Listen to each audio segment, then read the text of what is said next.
Okay, thank you everyone for being here. Again, I'm Marcia Turner. I'm Vice Chancellor for Health Sciences for the Nevada System of Higher Education. Our unit is a unit within the Chancellor's Office. We work with all of the 8 institutions within NSHE. Throughout the state, we have about 200 different health sciences degree and certificate programs, and we have 7 nursing programs. And so that's my connection to this group today. I just think it's so great to see so many people from throughout the state, public and private schools, from our legislature. Thank you, Assemblyman, for being here today. Thank you, Vance Farrow from the Governor's Office of Economic Development, for being here today. Ardell, you've been a great partner. We really appreciate all of your support all along, and thank you for taking the time. I see members from the Healthcare Sector Council here. Charles, I'm glad you're able to join us. And all of you, some of you are new faces to me. Some of you I've worked with for years, like Lisa and Linda and I go back to my UMC days. And I know you all are connected in so many ways. And there are some really good, strong nursing programs throughout the state of Nevada, organizations where nurses are organized. You guys get together and you get things done. And it's really great to see all of this connectivity throughout the state. The CNOs of the hospitals, the nursing deans, you are all connected, and when there are issues or opportunities, you get together and make things happen. And it's commendable. And I think some of our other health sciences could take your lead, and hopefully you are a great example to others. One of the other things that has brought us here today is our Robert Wood Johnson grant. And I'm going to spend just a couple minutes giving you a little bit of background on that and tell you where we are with that. And then we'll move on into Linda's wonderful presentation. So about 2 years ago, Linda Pollock and Deborah Collins and a bunch of other people worked together to create a Nevada Action Coalition in the state of Nevada and to write a grant for the state of Nevada to receive Robert Wood Johnson funding as part of the whole Future of Nursing Institute of Medicine campaign. They had Institute of Medicine, AARP, and Robert Wood Johnson had done this long study, and y'all know much about this, but they came up with a set of, I think it was 8 recommendations, and then Robert Wood Johnson created seed money for states to start implementing the recommendations. But you couldn't just have any group go after the money. You had to actually organize yourself into an action coalition to be eligible to apply for the funds. So God bless the whole team who got together to do that. It was a lot of work to do. And so they came together and they created the entity. Linda and Deb and others pulled together the grant proposal, and they needed a nursing lead and a non-nursing lead as their partners with this Nevada Action Coalition. And I believe Nain is the nursing lead. And they asked the Governor's Workforce Investment Board, Healthcare and Medical Services Sector Council to be the non-nursing lead. And so I serve in the role of chair of the Healthcare Sector Council. Deborah Scott is vice chair, and we have many members, a couple of you at least here today. So thank you for being here. So we came together and said, yes, let's go after this grant. And so then they needed a nonprofit to be the recipient of the grant and the lead on the grant. So they asked the Nevada System of Higher Education to serve in that role. So I'm the principal investigator for our Robert Wood Johnson grant. We got it about 2 years ago. We're in the last month, I think, of our first grant. These guys have already pulled together a proposal for our second 2-year grant, a phase 2. We've been notified that we're a finalist, and wouldn't it be great if I get an email in the middle of this lunch to let us know? Okay, that could be too good to be true. And I really want to thank Lori Brasville from NSHE. She has helped us because there's so many details to managing grants of this level, so we really appreciate your help. So we're hopeful that we will get the second phase of the grant. The grant has looked at helping to promote RN to BSN and to kind of do a baseline to figure out where we are in Nevada, both public and private, who's doing what to offer those programs, looking at nurse residency programs, looking at nurse diversity, and building infrastructure throughout the state to develop champions in the different regions to help be able to get the word out and to be eyes and ears on the ground to help us understand what the dynamics are. So there's a lot of really good things going on with this grant, and we're hoping to continue them and expand and look at BSN to MSN and kind of take this the next level. So we were fortunate that we had some funds left over in this grant. And when Deb and Linda have been working with some of the other nursing groups and kind of being pulled into this national discussion through Robert Wood Johnson, they started hearing, and there's other areas where they found out about this whole idea of a nursing workforce center. And I think it's 35 states have them, and we're one of the states that does not. And so it's sort of in the discussion in the nursing policy world of some states have done it. They all have a little bit of different spin of how they pull it together. Nevada doesn't have one, but we have a lot of work going on in nursing workforce, whether it's through the Sector Council or through NAIN or through, there's a lot of discussions going on. So we do have nursing workforce efforts going, but we don't have a designated center. And so this discussion just kind of kept popping up. And so we had some funds left over in this grant cycle that we asked Robert Wood Johnson if it would be okay for us to bring in Linda to consult with us, to share her knowledge, just give us some guidance. What does this look like? You know, how can it come together? What does the structure need to be to enable success? How do you get initial funding? How do you get sustainable funding? What are the kind of issues that are appropriate to have addressed in this sort of a setting?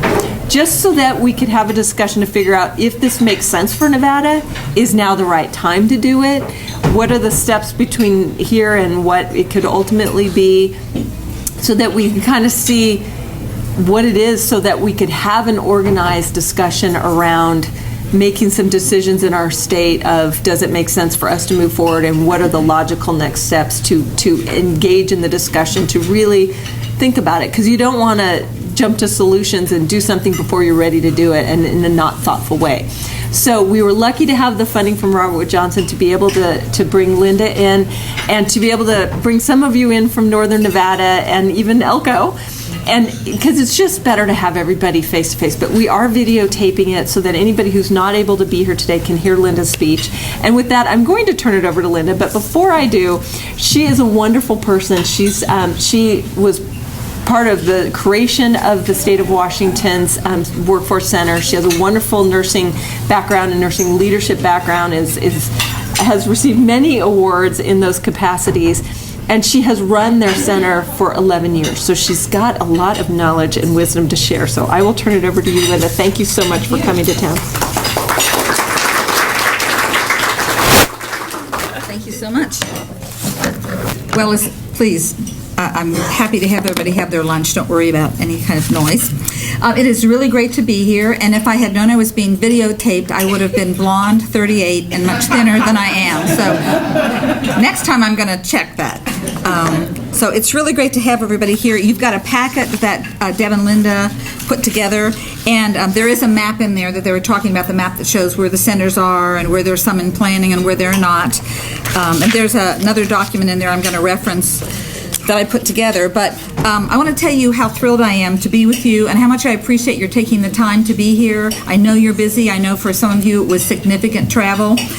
And I want to also acknowledge Deborah Collins and Marcia Turner and Linda Pollock and Jasmine Hammock for the work they've done, because they did a lot to pull this together on top of what they're already doing. So they did some really great work. And I have to tell you, I've been here, this is my third day here, and I have been so impressed with the people that I've met and the work that you've done. If you don't know what's going on in other parts of your state or other parts of healthcare, it's pretty impressive. And I thought I would start by giving you a short history of Washington's work, and this is quite abbreviated, but in 2001, a group of legislators, nurse educators, the regulators, and general healthcare leaders got together and sponsored a conference where they brought some national speakers in to talk about the nursing workforce shortage and projections for what that would look like. And in that discussion, they learned that there wasn't a strategic plan for nursing for the state of Washington, and they felt that was a significant gap because many states have that. They charged a group, put one together, brought it back, and one of the pillars of that plan was to have a nursing workforce center, because at that time, back in 2001, there were centers popping up in a variety of states, North Carolina, Florida, some other states. But the goal of the center was and still is to ensure that Washington State had an adequate, appropriately educated nursing workforce to care for the population now, but more importantly, in the future. They wanted a single site to focus the workforce work on. And 11 years later, a lot of progress has been made, and it certainly is not because of me. It was because of a lot of people in the state, people just like you. There's a fairly deep database about the nursing workforce that goes far beyond just what are the raw numbers. A lot of data about everything from how do people like their residency program to why are people not staying in their jobs to what's the real dope about how many people apply and don't get accepted. So a continuing database, and now it's more of a qualitative database in terms of asking those kinds of questions. There's a comprehensive statewide plan for the transformation of nursing education, and I give total credit to that to the nursing educators in Washington State. The goal of that plan was to create a simple, seamless, easy to understand, and those of you who aren't nurses know that nobody has made it as complex as nursing to try to get an education. We got the corner on that one. No one can beat us. But we wanted to make it simple and seamless and ensure the adequacy of the supply, the competency of the nurses, increasing diversity, and increasing access. And for us, access did not mean adding nursing schools. No, there hasn't been one school added to the state of Washington in 11 years. What we said was access means bringing the education to the students. And there's somebody in this room who just gave me a great example of the work she's doing for rural students. It meant investing our money in the existing programs, which already have paid for their infrastructure, already have their buildings and their processes, rather than using new money for additional programs. In Washington, although we're 7 million people, not that big, we are big geographically, and we have 29 community colleges and 8 universities. So we got a lot of schools, but many of those community colleges are in remote rural areas and are often the biggest employer next to the hospital in those areas. So they are serving a community that would have nothing if they didn't have their community college. And I came from the Midwest and the East, and when I came there and I thought, this is a lot of community colleges for a state of this size, but I began to realize it was the geographic challenge that the community college system had to need to have so many of those programs. But we got this comprehensive education program that now has morphed into, in fact, a very seamless education program for students who now know that when they start at one of the associate degree programs, from which 70% of our nurses graduate, they have a direct transfer into any of the private or the public universities. And if a person can go to school full-time, they can actually complete their baccalaureate in a year. Now, the truth is most of those students are working because they finished their associate degree program, and they don't do it in a year, but they could. But I was telling folks that the associate degree deans tell their students now, you're not done. I'm not really giving you a terminal degree. You can take the NCLEX. I've given you the equipment and the background to finish your education. Because we even had discussions about, was it just on our part to continue to offer education that was not what employers wanted? Was that really the right thing to do for learners? So we've got a great plan. It's not perfect, but lots of great things have happened in the state, and I'm very excited and proud of the educators for that. We did a lot of work on what are the knowledge, skills, and attitudes that a nurse needs to have. If you're an educator, you know that's CUSIN language, quality language, but it's about what does a nurse for the future need to have, and we had lots of focus groups across the state where we met with employers and asked them to tell us what were they looking for, what did they need to have, because the educators were interested. So we did some good work on that. And we've done leadership education for nurse educators, and in particular for staff nurses and emerging leaders. But critical to our success from the beginning, I have to tell you, was our collaboration with our Workforce Investment Board. And I didn't come to this job with a lot of understanding or experience about the workforce world. And I used to tell people I'm proof that old dogs can learn new tricks. So I really had a wonderful experience. We have a fabulous Workforce Investment Board, which has its own Health Workforce Council, like your sector council. And in Nevada, what I can see is you've already done a lot of important foundational work to help you achieve the creation of a Center for Nursing should you choose to do that. You've got some really good baseline data on the nursing workforce, so it's the beginning of a database. You have a group of nurse leaders who've been meeting for several years to develop an initial strategic plan with some vision and some tactics. So I think that you've got some fundamental elements in place. So I was asked to speak to you really specifically about the benefits of having the statewide nursing workforce center. And I want to hear your questions, your worries, and your challenges. So I'm not going to speak as long as I was told to speak, but I just don't always do what I'm told. One of the things in your packet is a document called Amazing Facts and Fantasies About a Nursing Workforce Center. And we can use that for later reference because I tried to answer some questions. And I have to say I couldn't resist using the word fantasy because I'm in Las Vegas, and I really think you sort of have the corner on that whole concept. But I thought I'd give you some facts, too. For me, the why of a major initiative is the most critical. And my guess is you've got several questions. I'm going to start with the why question. Why have a Nevada Center for Nursing? But I bet you also want to know, well, what would be different from what we have now? What contributions to our state's health can a center make? Because that's really the bottom line. This is about helping Nevada be a healthier state. It's not about saving nursing. I just want to disavow of that notion. That's not what it's really about. I bet you want to know what it would cost. And I bet you want to know personally, what role could I have, my organization, my association, my institution, my school, my whatever, what role has the governor's office got in this? People want to know that. And then how will we know this was a good investment, not just of our money, but of our time? So let me try the first thing. Why have a Nevada Center for Nursing? Currently, as someone said, about 35 states have a central nursing workforce or research. You've got it. And if you go to nursingworkforcecenters.org, you will see that same map, and you can click on any of those states, and it will take you right to their website. And though they look different by state, obviously, they're customized to the state. If you look at 4 or 5 or 10 or all of those, you'll see some threads, some similarity about what they're doing, what their goals are, what they're trying to achieve for their state.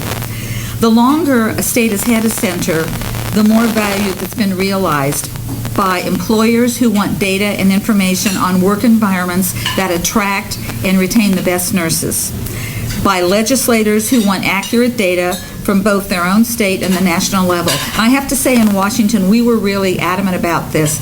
We felt that our legislators, who really make very important decisions about resource allocations, needed to have the most accurate data we could provide for them. And we were a state that had not collected any data about the healthcare workforce since a failed attempt at healthcare reform in sometime in the 90s when Gary Locke, who was just the ambassador for China, was the governor. After that, no data were collected at all except raw numbers. How many doctors, how many nurses? We didn't know anything.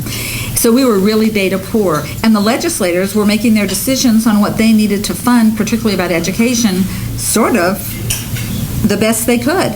And we didn't think that was very fair, that we weren't doing much to help them make more reasoned decisions. So it was about providing data for legislators.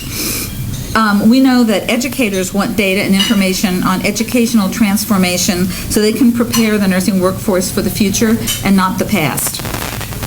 And we knew that leaders from the minority and underrepresented groups in our state wanted to address the inequities in education, and they want to help us reduce healthcare disparities in the state. Very important to the work. And we also knew that the workforce leaders wanted data that was comparable to other states' data, and they also wanted to know about some successful innovations in other states that maybe we could use in Washington. So there was a definite reason in terms of data to pull this together.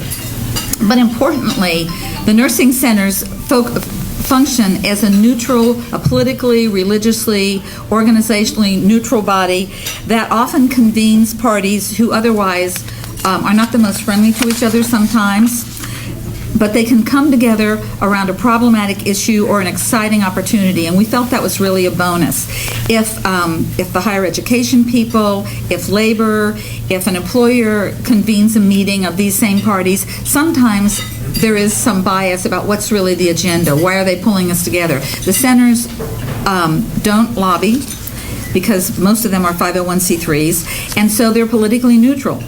But it's a safe place to have conversations around difficult issues. And the example I have is in Washington, we convened a group of legislators, organized labor, and educators who needed to talk about faculty salaries. Faculty compensation, particularly at the community colleges, is a very serious problem, not just in Washington, nationally, but we could not, and we still have trouble, attracting and retaining the qualified faculty that we need because the compensation is far off the mark, and I can see some heads nodding here. So I know we're not alone. But that was an example of people who often are at odds about issues, but everybody has an interest in keeping the programs open, helping to grow them if at all possible, and having the faculty that we need. So that was an example of what a center could do. We often can facilitate these healthy dialogues. So the center we found it might just be the one place where people can leave their usual identities, we say, at the door, and put on a different hat that's about the issue. So the neutrality is a big deal. I think finally, and not the least, the nursing community, we have learned, sees the Center for Nursing, if the communication is effective, as a source of all types of information and resources, sometimes opportunities for students to do some research or some projects, some learning projects. It's a connecting point. Nurses can go to the website of almost any centers and find out about educational programs in their state. They can find data. They can find out about diversity efforts. There's all sorts of information about educational programs. Some states serve as a job posting site. Washington elected not to do that. North Dakota does that. But there's a variety of information in one place, and it's all neutrally presented for people. It's often a source for non-nurses. Many times people who are thinking about being nurses, or parents or family members will say, you know, my niece, my son, my daughter, my whatever, my spouse, my partner wants to be a nurse, but where do we start? Where would they go? Here's where they live. What would it take? Could it cost? Tremendous source of information. Other people want to know, reporters often call and want to know facts. Well, a center is the one place where there are a lot of facts about the workforce. So, you know, there are some advantages in that way. But another question is, what would be different? I've seen a lot of great things in the past 2.5 days already. And from what I understand, you have quite an array of outstanding leaders who want the best for the state and who are willing, I can see the willingness, to work toward a collective goal and a vision. If you have a center, Nevada would join the National Forum of Nursing Workforce Centers. That's that website. That would increase also your visibility nationally, and it would increase your access to information from all the other states. It would also increase your ability to participate in some national studies which are being done. What you don't have is what I call a central locus of focus. The nursing workforce issues and the shortage of nurses really are not nursing's issue. They're really everybody's issue. And I say that because it does come up occasionally that this is really about saving nursing or saving the School of Nursing. And the truth is, just like the physician issue or other issues, this is the whole state's issue. A state that cannot educate and retain enough well-educated nurses to care for the population cannot attract and retain businesses. This is about economic development, and it's about personal economic prosperity for individuals. Part of the issue of transforming education is having people find a way to have a career they always dreamed about, whether it's rural or urban, and finding a way through the many stages of education if they want to go on, and having their own personal economic prosperity. And you know, if individuals have economic prosperity, the community in which they live benefits from that also. But it's really, especially in rural areas where the rural folks understand this so well, if you don't have good health care, businesses either don't want to come there or they don't want to stay, and they will leave. If employees of a business can't come back to work healthy and quickly after an injury, if employees can't get good health care for themselves or their families in their community, if they have to leave to go to a city far away, that is a disincentive for a business to even stay or go to a rural area, but it affects urban areas also. So there's a very basic economic issue here. You want to have a healthy state, and in the big cities especially, you want to be able to advertise as you market your state that we've got great health care. We're doing as well, if not better, than everybody else, and you want to be able to be confident when you say that. Healthcare workforce data continue to validate some important things. They validate that nursing care is actually the most important satisfier for patients, that when they look at what patients love their doctors, they're happy with what happened, but it's satisfaction with nursing care in hospitals that is the highest indicator of how they rate their satisfaction. And in fact, things are changing in terms of reimbursement for hospitals, and that is one of the indicators on which hospitals are going to be reimbursed. So having a well-educated and adequate nursing workforce, this is about money. This is about keeping the hospital operating. It may be intuitive to you, but it's come down to the government saying, if people aren't happy, we may not be paying you what you expect to be paid for the care you've given.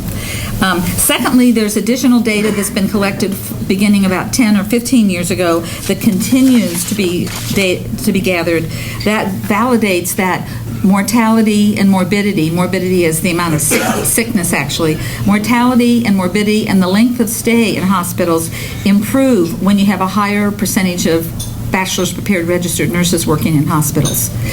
So there are data to say that there are some very good and very fundamental pragmatic reasons to have a well-educated and an adequate nursing workforce. The population is changing in the United States and it's changing in Nevada. We had this discussion the other day. We have an older population in almost every state, an older population that has more complex care needs. We have more diverse populations in every state. And those changes create new and different demands for the kinds of nursing care that are needed.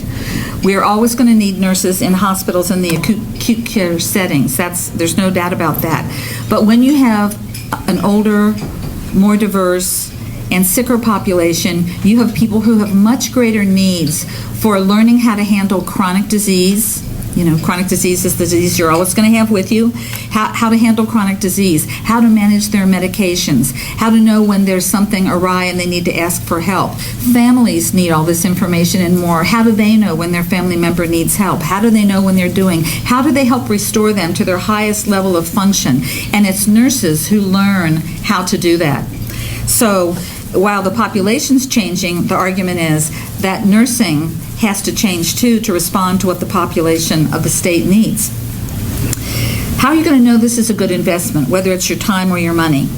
All the current nursing workforce centers are outcome driven and they measure their impact against their strategic business plan. The states, of course, vary in their activities where increasing diversity in education may be paramount in one state, data development may be more important in another. Your state currently has the Action Coalition that's done a great job and the Robert Wood Johnson SIP grant, but that requires regular reporting on progress. Any other funder, public or private, is going to require and expect some reporting on outcomes. What did you do with my investment? What difference did you make? How is Nevada better for the money that I invested in you? So I think I'm telling you that to be assured that if you move forward with something like this, you would be like other states in reporting, measuring, reporting to your whole state, reporting to your funders, reporting to the feds that fund you if you have federal money. What we're doing, we report to the governor's office, we report to the Department of Health, because we want them to know we are trying to engage with them and make a difference. Now that you're here, you can be part of that work of creating a new version of the vision and a plan, and ensuring that there's some cohesion between what your organization wants and whatever the center develops as a strategic plan, and that's a very important element. What's important in these centers is there's never been a desire to compete with any existing work or existing organizations or to duplicate. It's really to focus around what we know most about and best about is nursing and the nursing workforce, but to really complement and optimize the scarce resources everybody has. So in every state, some people are on their workforce investment boards. In Florida, I know the director is on the WIB in Florida and has worked there for many years rather. I was on our own workforce investment board for over 10 years. That's like your healthcare sector council.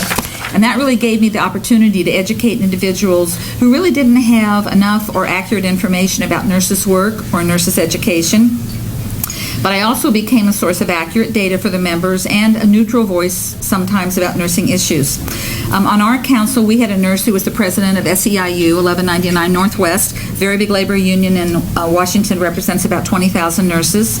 The president of the State Nurses Association, which also happens to have a collective bargaining arm and represent another 20,000 nurses, a nurse educator, but I fulfilled a different role, and that was of integrating for the larger workforce investment group what everybody was talking about, what this was all about. And sometimes I had to challenge those individuals on their perspective about the issue. So it was a great opportunity for me, and it was a great opportunity for me to learn how we could be supportive of the broader workforce efforts around health care for Washington State. I was able to disavow some of the many legends about nursing problems once we had some data. And again, those were legends or some strange pieces of information on which legislators have been making resource decisions. And I'll give you some examples. The legend was that Washington's import-export data, that is nurses in and out of the state, showed that we were exporting large numbers of nurses to our border states of Idaho and on the south, Oregon. Well, in fact, when we ran the data, we found that that wasn't true. And in fact, it's almost even in terms of the migration back and forth. And the reason that was important is because it was reflecting some discussions about should we continue to fund this nursing school in Vancouver, Washington, which borders Portland, Oregon, because we're sending all the nurses to Portland. That's a pretty important decision if a school loses money when it's based on the wrong information. So we were able to clarify that in fact that wasn't the truth. We were taking in as many from the Portland Community College area into Vancouver as they were sending, so to not fund that school would have been a serious mistake. That's a good example for us. When the national organizations report, and you read this in the newspaper about once a year, that 35,000 or 50,000, thousands of nurses didn't get into nursing school. Students didn't get into nursing programs. You see that almost every year.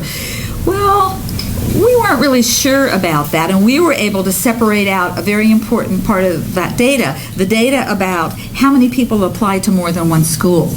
Because there's a difference between 5 people each applying to one school and 5 people each applying to 5 schools, because when that data got reported, it said 25 people didn't get in, and that we need 25 more spaces for students when it wasn't really that. It was 5 didn't get in. But at the national level, they don't have access to data to separate that out. At a state level, we could do that. That was, again, a very important piece of data to say, no, we don't need 10,000 more slots for students. We need about 2,000. That, again, is a resource issue. So those kinds of things are very important to know, I think. What role can you play? You're probably asking that. What are they? What does she want? I'm not going to ask you for money, so that's good, even though you're being fed. For me, there's really a close tie between the broad workforce agenda and nursing's agenda. And I think for you, I know that you care about Nevada's future. You want to be able to say, we are a healthy state, we are on top, we got it. And what I've sensed in the last couple days is tremendous momentum. It's like I can feel it bubbling, talking to people. There's excitement, and people are saying, we're ready to do some other things. We need to do some things about scope of practice. We need to free people from some binds that have held them back. We need to coordinate these things better. We need to look at our educational systems. I hear people saying some very exciting things because you care about what you do and you care about the future. And I think that's great. And I said, it seems to me you already put your toe in the sand, and I just had to say that because there's no ocean here, you know? So, you know, I think helping to shape the future it may be something you want to do as the work groups develop plans for legal structures, strategies, tactics, and metrics. And I think someone's going to say a little bit when I'm done about what the next steps might be. Okay. All right, someone will say something about the next steps. Yeah. Because I don't think, from what I hear in listening to you, I don't think you want this just to be a good idea. I think you want it to be the start of some action to change things in your state. And I think there's every confidence you can do it. So think about this if you're an employer or an educator. You know, as we get this started, you may have some in-kind resources to provide. You know, if you're starting something new that's starting with very, very little money, things like somebody else hosting your website or providing web design, which can be pretty pricey things, are a tremendous gift. Maybe you can host meetings. Maybe you can fund lunches. Maybe you can help the center acquire some technology. Maybe you've got somebody with communications expertise who could lend some expertise in terms of how do we write a good communication plan. Maybe you've got somebody with financial expertise who could help with developing some budgets. You know, how do we really do? What's our first year budget look like? What's our sustainability budget look like? So there are things that you could do and expertise you could bring that don't really require dollars necessarily, but it's a great in-kind contribution. And we've already had discussions about if you move forward, you got to track all this because these people get credit for an in-kind contribution. You know, they need to be recognized for that because it's so valuable. But you've all got all sorts of assets that you can lend that you may not have thought about. The other thing you've got is your own political capital, and I mean that in the best. Did you need something? Oh, you're counting. Sorry. I'm sorry. Hey, that's all right. You can communicate within your own organizations and with your colleagues about your enthusiasm for this, about why it's a good thing for Nevada. And then you can communicate a little more broadly because you all know people besides who's in your organization. You can connect the founding people here, as I call Linda and Deborah, and you can connect them with service organizations, with foundations they may not know, with business leaders. I've done lots and lots of presentations to Rotaries, Kiwanis, economic development boards who have a legitimate question about what are you doing for us, and what has this got to do with us? And those are just a different version of this in terms of this is about your community. If your hospital isn't good, you're at risk in many, many ways. If people who live where you are have to leave to go to school, that hurts you. It hurts you in many ways. One way is that people often don't return, but you lose good citizens who care about the community and want to contribute and want to continue to work there and provide leadership for your community. So you have connections there, and I expect that whoever leads this is going to be saying to you, tell me 3 people who I should talk to.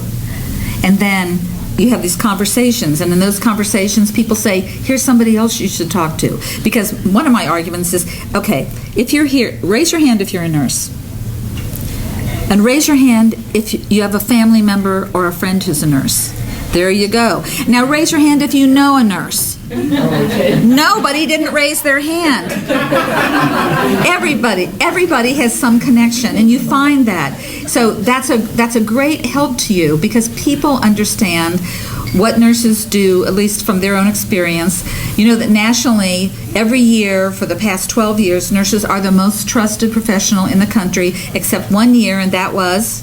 9/11. Exactly, and those were firefighters that year. We get that. The public trusts nurses for a variety of reasons, and people like nurses. So, and everybody, obviously, knows a nurse.